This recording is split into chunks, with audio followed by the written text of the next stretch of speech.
দক্ষিণ গোলাঘাট আঞ্চলিক মইনা পাৰিজাতৰ পৰিষদ সভা চন্দ্ৰদীপ গগৈক সভাপতি আৰু পিংকু শইকীয়াক সম্পাদক হিচাপে নিৰ্বাচিত। সদৌ মইনা পাৰিজাতৰ অন্তৰ্গত দক্ষিণ গোলাঘাট আঞ্চলিক মইনা পাৰিজাতৰ আজি সাধাৰণ পৰিষদৰ সভাখন ওখা গৰঙাস্থিত দক্ষিণ গোলাঘাট মইনা পাৰিজাতৰ স্থায়ী কাৰ্যালয় তত্ত্ব বৰ্ণালী ভৱনত অনুষ্ঠিত হয়। সেই উপলক্ষে দক্ষিণ গোলাঘাট জিলাৰ মইনা সভাপতি নৰেন্দ্ৰ শইকীয়াৰ সভাপতিত্বত অনুষ্ঠিত সভাখনৰ আঁতৰে লগতে সম্পাদকীয় প্ৰতিবেদন পাঠ কৰে খগেন বৰাই।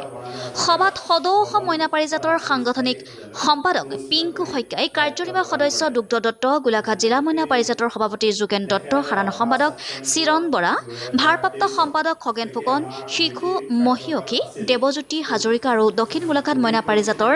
8টা শাখাৰ পৰা প্ৰতিনিধিসকলৰ উপস্থিত চন্দ্ৰদীপ গগৈ সভাপতি, খগেন ফুকনক কাৰ্যকৰী সভাপতি, ভদ্ৰেশ্বৰ বৰা খগেন বৰাক উপসভাপতি, পিংকু শইকীয়াক সাধাৰণ সম্পাদক, পাৰ্থপ্ৰতিম শইকীয়াক সহকাৰী সম্পাদক হিচাপে লৈ দক্ষিণ গোলাঘাট আঞ্চলিকৰ সমিতিখন গঠন কৰা হয়। News desk report, news Assam today.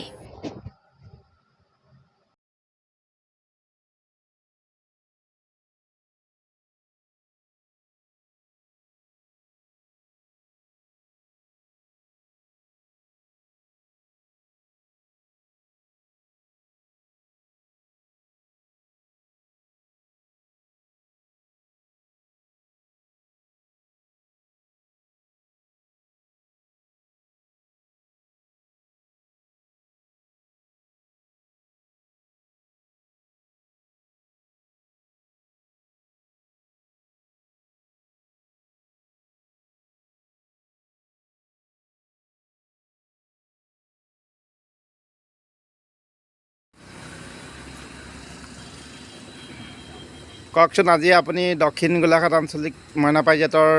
নৱনিৰ্বাচিত সভাপতি, আজি আপুনি এই মুহূৰ্তত কি ক'ব? দক্ষিণ গোলাঘাট আঞ্চলিক মইনা পাৰিজাতৰ সকলো বিষয়ববীয়া তথা কৰ্মকৰ্তালৈ এই মুহূৰ্তত মই মোৰ তৰফৰ পৰা আপোনাক ধন্যবাদ আৰু কৃতজ্ঞতা আজি এই সভাজনক দক্ষিণ গোলাঘাট আঞ্চলিক মইনা পাৰিজাতৰ সভাপতিৰ দৰে এটা গুৰু দায়িত্ব অৰ্পণ কৰিছে। এই দায়িত্বৰ যি মৰ্যাদা দক্ষিণ গোলাঘাট আঞ্চলিক মইনা পাৰিজাতৰ যিখিনি কৰ্ম, শিশুসকলক লৈ শাখাসমূহ সুন্দৰভাৱে সক্ৰিয় কৰাই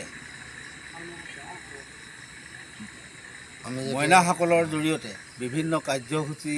কাৰ্যপন্থা হাতত লৈ দক্ষিণ গোলাঘাট আঞ্চলিক মইনা পাৰিজাতক আগতকৈও অধিক যাতে সক্ৰিয়তাৰে উজ্জ্বলতাৰে আগবঢ়াই নিব পৰা যায়, তাৰ বাবে আমি পদক্ষেপ লোৱাৰ বাবে সকলোৰে লগত সহমতেৰে আলোচনা কৰি আগবাঢ়ি যোৱাৰ এটা প্ৰয়াস